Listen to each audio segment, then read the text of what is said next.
Okay, so welcome everybody to Sierra Club Community Conversations. Apologize for our technical difficulties starting this conversation, but this is a very important work for those of you who have been following this issue. The Sierra Club was actively involved with 350 Vermont, working on divestment issues a number of years ago, and we didn't get to divestment, but we came up to a lot of good solutions with our state treasurer, Beth Pierce, to move the discussion piece forward around how we handle public money and within the fight for climate change. So I'm going to hand off the conversation to Mary Cerulli of Climate Finance Action to let her do her presentation, and I'll be involved with any questions on this. So take it away, Mary. Well, thank you so much, and really thank you all for just taking time out in the evening in probably a very busy time. And I have a financial services background for about 25 years, and I worked as an analyst and a consultant in the asset management industry. And I had a little kind of turn in my head when I became so aware of climate change. And so it was really neat that I got to work in climate finance activism and to use my background, my professional career in this huge lever. So I'm really happy to be here. The Climate Finance Action is a small nonprofit that is connected globally with a network of researchers, policymakers, big NGOs, and others that understand or that are working in the finance space for climate and climate justice. And what else? It's a network that's really supportive. We couldn't do this on our own. And one of the most important big nonprofits is the Sierra Club. So Sierra Club National and Ben Cushing are driving some of these activities within, the Sierra Club ecosystem. And I work very closely with him. I see him like every other day. He's a really smart and wonderful person to work with. And so we're here in Vermont. Let's go. Okay, so I'm going to talk about the power of public money to fight climate change. So in the next 10, 12 minutes, so the next slide, we're going to look at the role of money in climate change, what shareholder power is, and the key role for Vermont and Vermonters. We're also going to go through this fairly quickly, but please know that myself and the team at Climate Finance Action is around and ready and more than happy to provide some more information as needed. So just to look at the role of money in climate change on slide 3, we'll start at the beginning. And so for as long as there's been a fossil fuel industry, it has been so wrapped up in and deeply bound in the finance sector.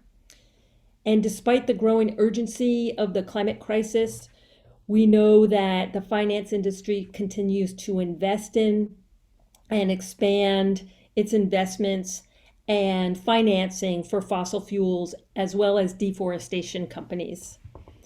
And among other things, climate change poses an enormous systemic risk to our economy. The next slide will look at shareholder power. So shareholder power really is the fact that these publicly traded companies are owned by stockholders, or we also call them shareholders. And the next slide, you'll see that public companies are required to have annual general meetings. And at these meetings, shareholders vote on boards. They also vote at other important corporate policies. And you might ask yourself, well, why does this matter? Um, it's really where shareholder power gets executed at these annual general meetings. Or it doesn't get executed and it just becomes business as usual. And this is where there's an opening because we need to mention pension funds here. And because pension funds are some of the largest shareholders overseeing hundreds of billions of dollars. So slide 6 will show you kind of this schematic that the more money you have invested, the more votes an investor has, which really is power, outsized power for large investors. So pension funds have a lot of shareholder power, and state treasurers, and sometimes they're called comptrollers, also have a powerful role in overseeing how these pension funds use this shareholder power. And in slide 7, you'll see that, Vermont, the state of Vermont, the state pension plan is really using its shareholder power. And I kind of think of this as like a small state, like going beyond what perhaps folks might think that it could do, because this is not happening in California. It's not happening at other large states. And it really has a lot to do with Treasurer Pierce leadership. Slide 8 will just show you some of the things that Treasurer Pierce has really led the country on. And she was responsible for proposing updated responsible investing guidelines last November that were enacted this spring. And there's a couple things that these responsible investing guidelines do. The fund recognizes the systemic climate risk. The fund will not vote to reinstate company board members if that company is not on a path that's aligned with 1.5 degrees centigrade, or Paris aligned, some people call it. And so there's this one check at the bottom that I believe Treasurer Pierce is thinking about. So the next step for Vermont may well be that it pressures the asset managers it hires to run parts of your state pension plan. And we'll address this kind of asset manager piece in just a few minutes. So the next slide, Robin, thank you for doing this, is just emphasizing that the treasurers and the pension funds have power in really two ways. And the first power is that they have investing power where they invest directly in companies, but they also have this customer power, which is on the right-hand side. So they are like institutional customers, some of the biggest customers of the asset managers they hire. And inevitably, pension funds, and this includes Vermont, will hire BlackRock, Vanguard, and State Street to run parts of their portfolio. And so these asset managers are huge. And I'm just going to take just a minute to explain asset managers like BlackRock, Vanguard, and State Street. What's the big deal about asset managers? So asset managers are financial institutions that manage investments on behalf of others. So it's accountable to its clients. And Larry Fink, the CEO of BlackRock, the world's largest asset manager with over 10 trillion under management, publicly said, go to the money owners, which means that the pension plan leaders are the voice that these huge asset managers will listen to. And so together, we call them the big three. Together, BlackRock, Vanguard, and State Street run over $21 trillion. And these same asset managers are hired across different pension plans that I mentioned before, and Vermont is certainly one of them. So the next slide,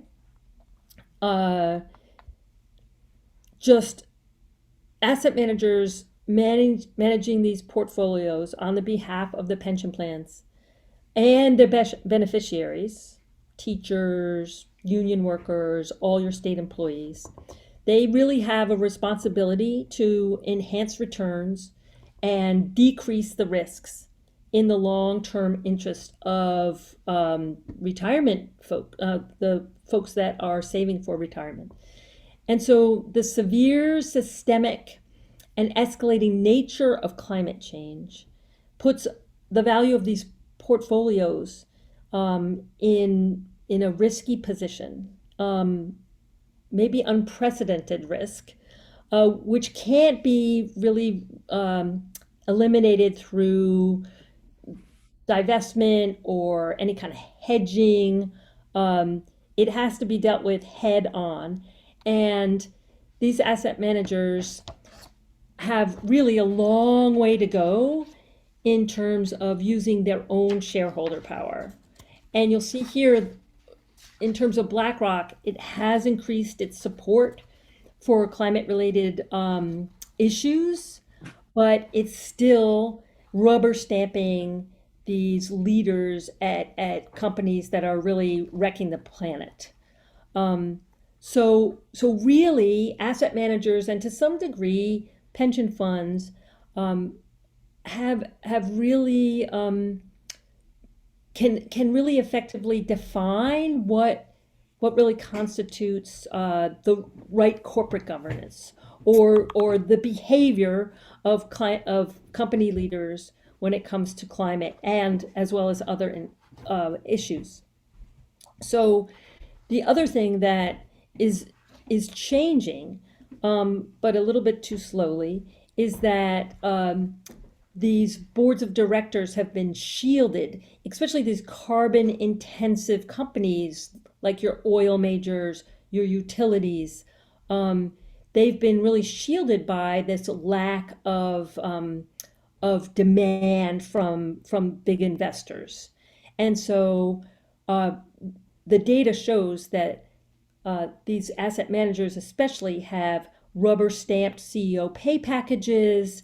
They have not voted for resolutions that call for transparency about lobbying, and really have given the buy for these carbon intensive companies not to recognize climate.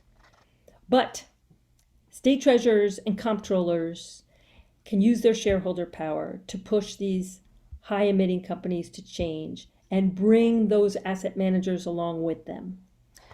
So the next slide, I'm just going to talk to you a little bit about 2020 and what's happened this year.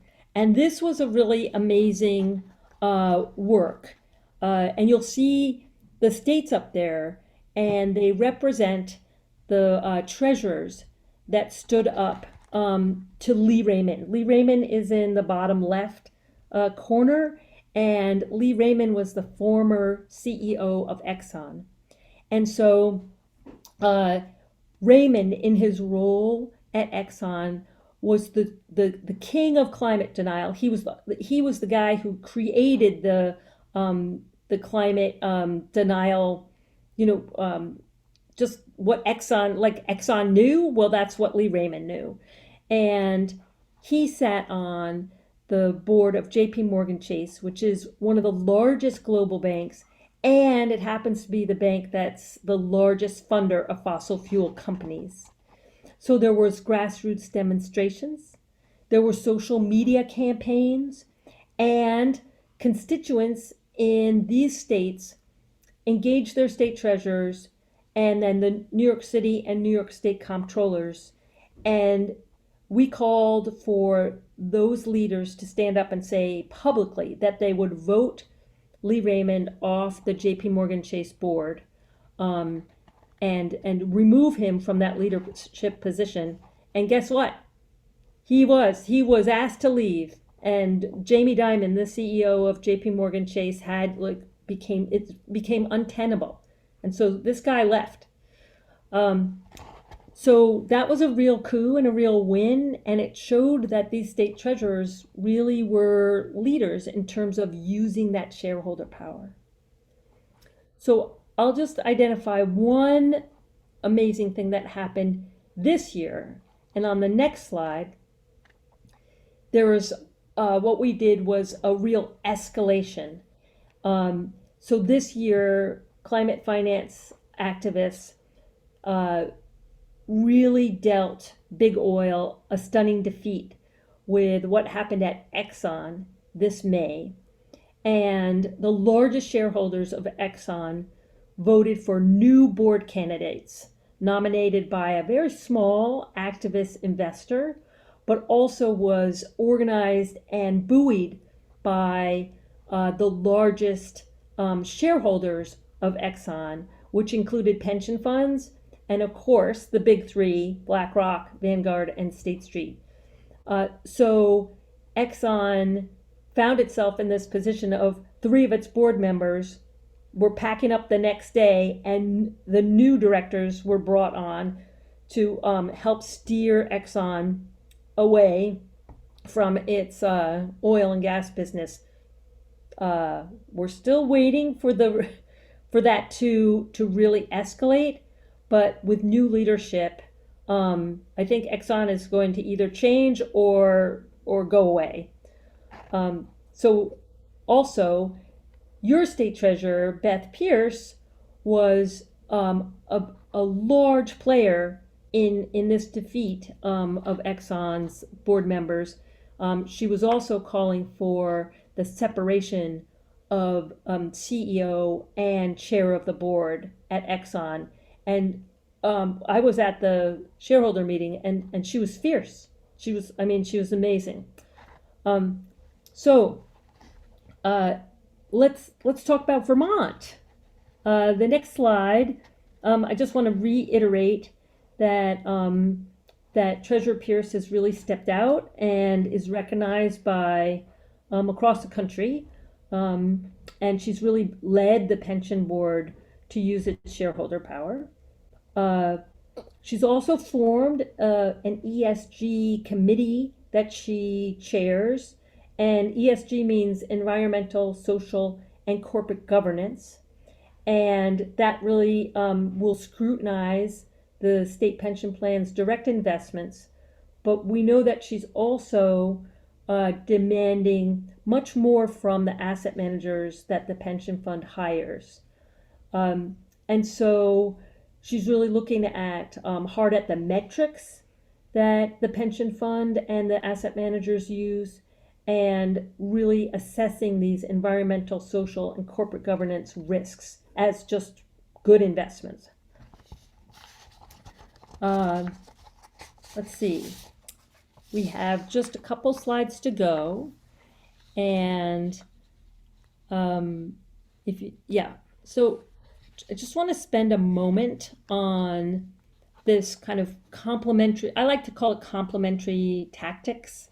Folks that call for divestment, it's been a really important impact about changing public discourse.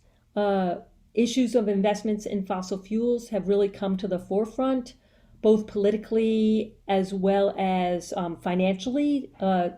They're not really the greatest economically in terms of the long run in fossil fuel companies, and I like to think of divestment as really the focus of it is really normative. It's raising that awareness and the urgency of transitioning to a low carbon economy. But the call for pension funds and asset managers to use their shareholder power, kind of to get off the bench. They have the muscles. You don't need legislation to use shareholder power.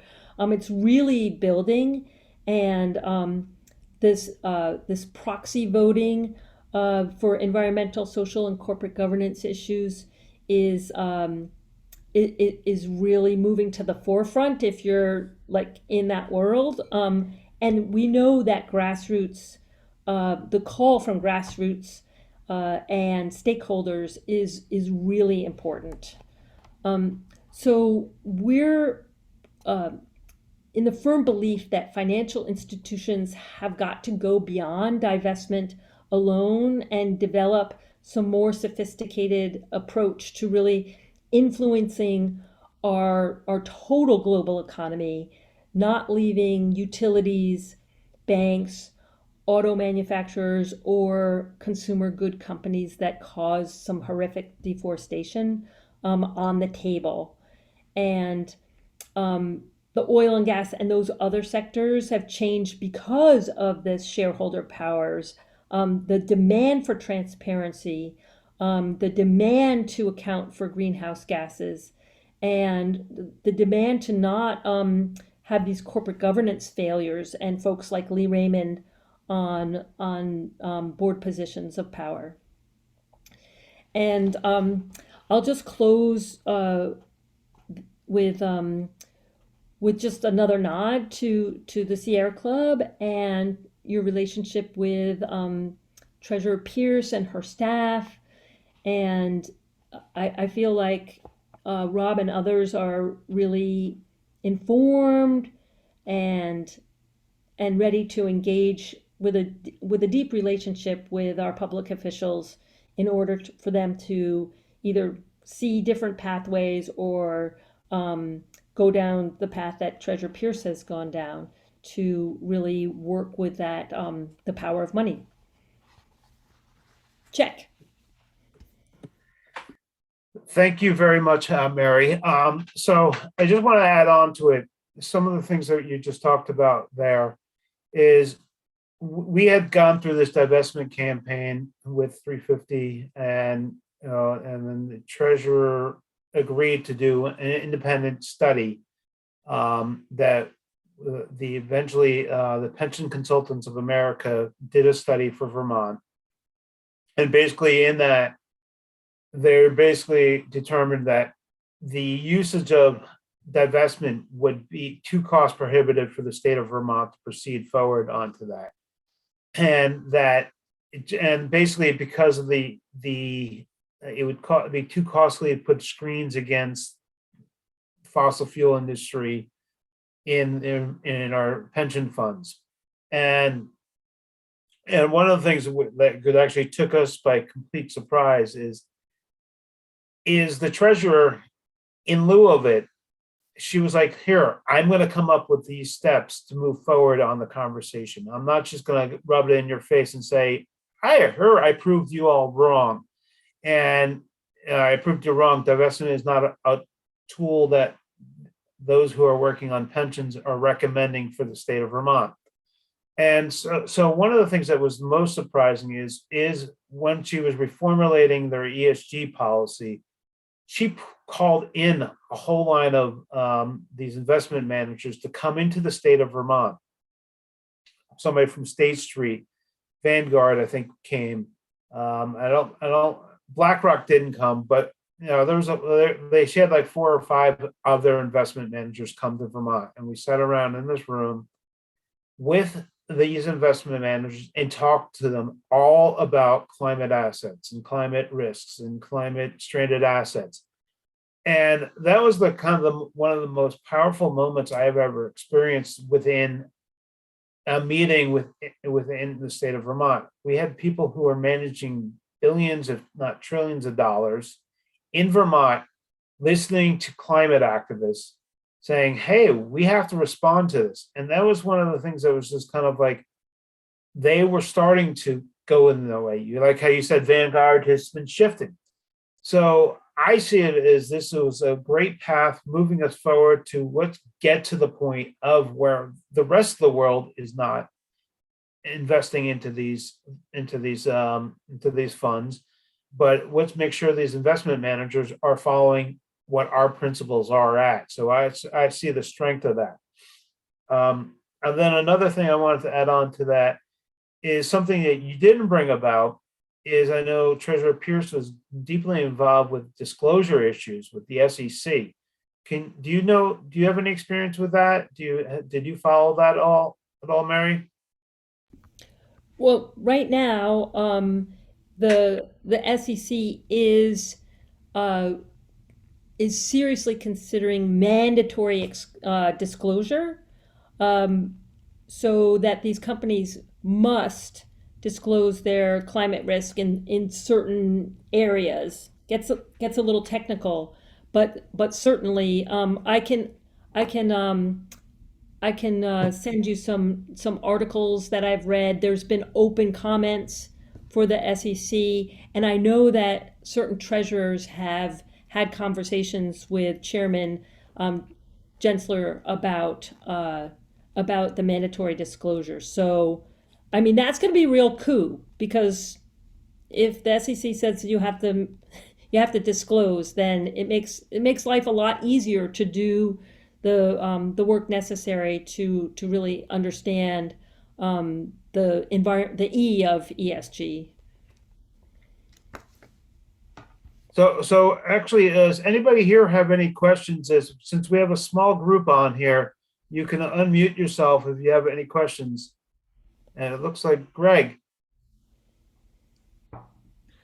Yeah, it seems so the divestment from a climate point of view makes a lot of sense to me, but the shareholder power, I guess I'm a little bit more skeptical about.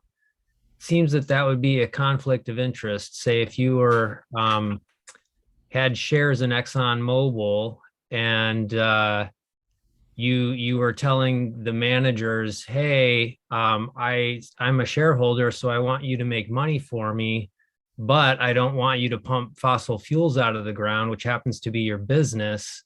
Like, how do we make sense of something like that?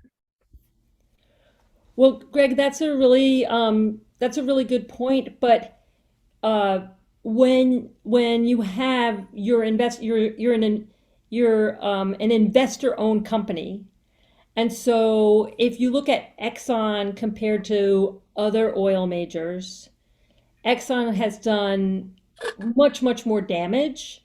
There's also shareholder resolutions that call for no more fossil expansion. And so when your investors are saying, this resolution, this issue, we don't want to see any more fossil fuel expansion, like into the Arctic or other kind of drilling, and then Exxon goes and does it, then there's a reason to shift capital. But you have to remember shareholder power in utilities, banks, and the other sectors are essential to keeping those companies on a decarbonization path. So even though you might So shift capital away from oil and gas companies, what do you do with the rest of the economy?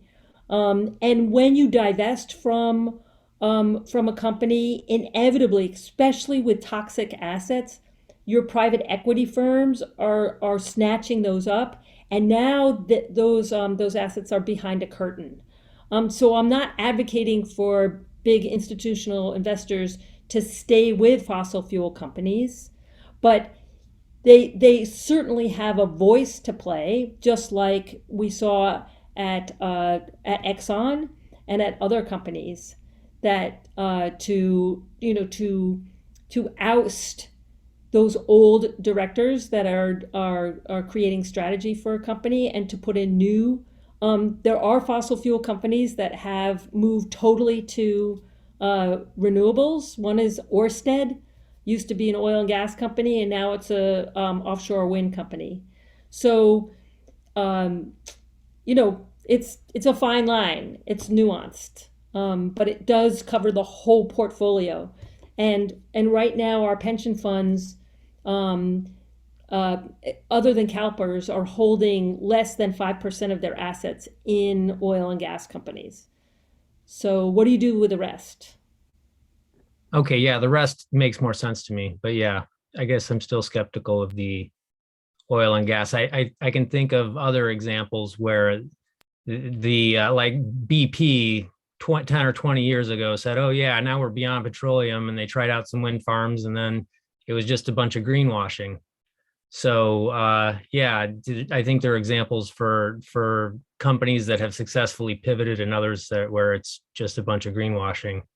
So yeah, but yeah, outside the fossil fuel industry, I think it makes a lot more sense. Thanks. So Greg, to answer your question about the greenwashing, I don't know if you saw our conversation we had with Attorney General T.J. Donovan, who is suing the major fossil fuel distributors in Vermont for basically greenwashing, for pretending, ignoring the climate risks. So Vermont is suing just the top producers into Vermont. So BP, I don't think is included in that, but those kind of companies have denied like the climate change is existing while they're trying to pretend that they're doing good things and clean energy. So it's like I think it's a multi-tiered strategy. We're not just going after the one in the financial industry, but we're doing it's being happening in the legal front and or in the policy basis. So I think that we have to try every aspect on that. Um, so, so Mary, actually, I have another question for you. I was alerted by one of my Sierra Club colleagues in West Virginia that the state treasurer in West Virginia has created a coalition of 15 state treasurers or comptrollers to push back against banks going away from investments in fossil fuels or carbon fuels. You know anything? Do you know something about that? And how do we counteract that? I know that's the craziest thing. There's been a couple of articles where they're the treasurer is saying you pension funds are not allowed to move your business from, like a custody business or service business from a bank that has fossil fuel business. Do you know what I mean? Like, it's the fossil fuel states and some of the crazy politics, right? Like there's been a couple of articles about that, but I don't know what to say how you counteract that. It's just I don't think there's a way to counteract that. I don't know if it has much validity either. How can you say to someone across the country, you can't move your business just because the bank has lending practices with fossil fuel companies? I don't know. That's all I know. Okay, but no, but I was thinking, because within the Sierra Club world, where there's 64 chapters of Sierra Club, so I hear these conversations where it's a much different world than what we have with Treasurer Pierce, and I find it ironic that the Sierra Club we're seeing Treasurer Pierce as being a model leader in entering, but then we have such major pushback because she hasn't supported the tool of divestment. And it's just, but this is the realities we're facing. And we have the opposite happening in these other states where they're trying to encourage more investment in fossil fuels. And it's like, how do we manage that and navigate that situation? Does anybody else here have any thoughts or join in the conversation?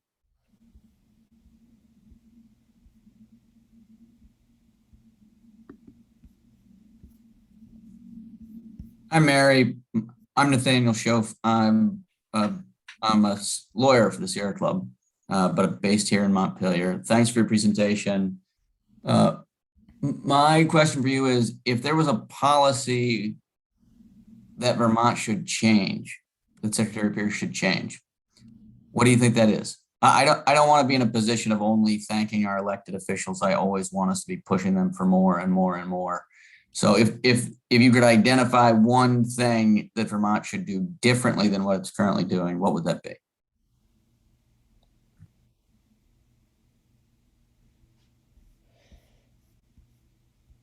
I don't have enough information to actually say that. I mean, I think I think the Vermonters know much more than someone like me from Massachusetts. I mean, I have a lot to say about our own pension plan just because I work really closely with the treasurer.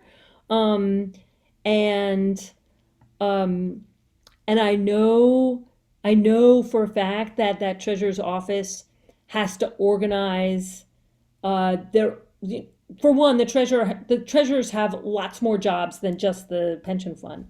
But in terms of our pension fund here in Massachusetts, I know she has to organize a board of 10 people, and two of them are climate deniers.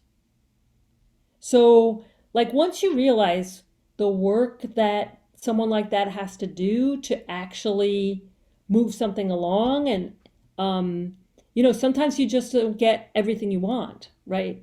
So I think Rob, you would probably know maybe something that you're working on or something that next year holds for Vermont and that involves the state treasurer. Uh, yeah, I, I, that's all I got. Okay. Thanks, Barry. So I'll answer your question, Nathaniel. Yeah, the state treasurer, I mean, obviously, there's always more somebody could do to get us away from fossil fuels. I mean, I can advocate for more. But one thing I wanted to point out is the divestment movement in Vermont actually spawned her to be so aggressive on these climate areas. So it kind of, even though the people, we weren't able to convince her to divest, all the other aggressive actions, the ESG policy, the engagement with the investment managers, talking with the other state treasurers on ESG and chairing that, the engagement with the SEC, trying to create a passive equity board, investment fund, is policies that she went out on the limb because she realizes how important it is to change the conversation. So then also, one of the other areas I know that she has been supportive of and worked on before is this idea of transferring money and investing locally within Vermont. So using some of her money to come back and provide low interest loans, and all policies like that can be implemented that are just taking our public money and putting it into places that are going to be helpful. So supporting those particular type of programs can be done a little bit more related to the financial industry. But also just want to reiterate, Mary, is I've been to some of what's called the Vermont Pension Investment Committee. Now it's called the Commission in Vermont. And you don't have the typical environmentalists on those boards. You have the boards of people who are financial folks, and trying to relate the climate impacts to somebody like that isn't much challenging. We don't have any climate deniers on the Vermont board, as I know of at current makeup, but they're looking for the long-term impacts on their pension funds. And so it's a different kind of look and care that they're looking at. And in Vermont, we actually had a historical problem where the Democratic governor years ago, Howard Dean, undercut and underfunded our pension funds. So now there's a major shortfall. So now they're in a panic of trying to how to figure out how to fix that.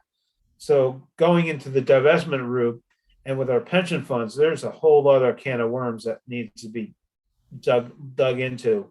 So that's my short response to that, Nathaniel.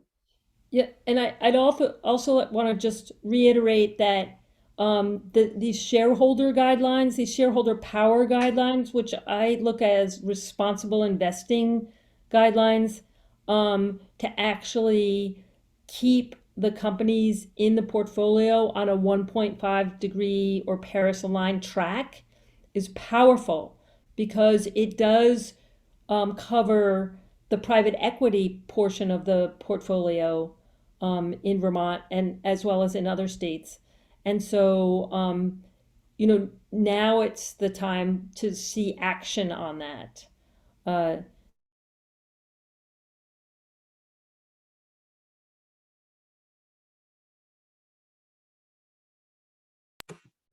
Did we lose Mary, or did you lose me?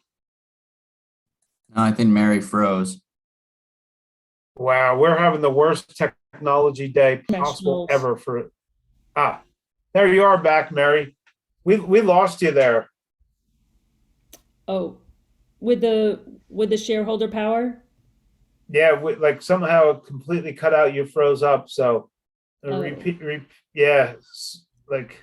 So I just put in guidelines that are now part of the pension fund, policy, and that really looks at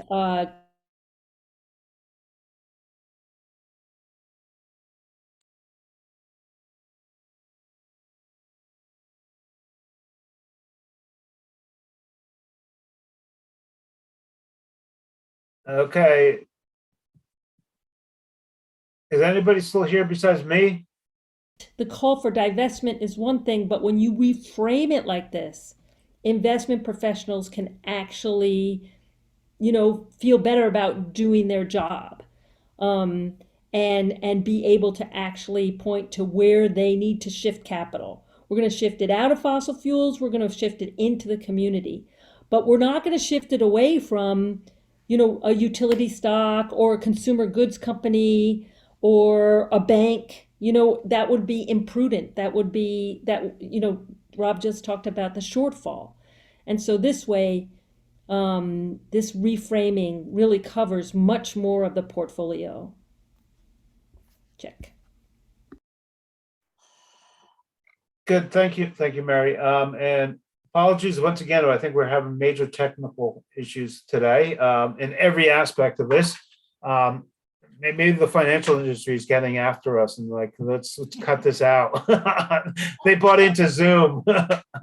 Zoom has been very doing pretty well in the stock, hasn't they? So before we look, actually, we're getting close to our time, even though we started late. I don't like to keep people too late, and I see there's a couple more people on here. Does anybody else have any questions, or you want to just end this with? Happy holidays. Good. So Mary, do you have any final thoughts then? Just that it's great working with you, and I hope we can stay in touch. And if anyone has any questions afterwards, we'd love to keep learning and keep working with you. Okay, so very good. So I want to say thank you everybody for attending tonight. And just to let you know, is we have up on our website, cerclub.org/Vermont, any upcoming events and the recordings of conversations we do post. A lot of times I know I get about 100-something people afterwards to watch these, so even if we were very low attendance, people can track up and follow these particular events. But I just wanted to point that out for anybody interested in watching any of our other videos. I failed to get it up onto here, but we do have next week a conversation with the Vermont Rail Action Network. And then in January 6th, Thursday, January 6th, we're going to be doing an in-person event in Montpelier to plan some EV pop-up events where we're going to do flash mob EV events where we're going to pull up with EVs and start singing in places. So look up on our website to see that.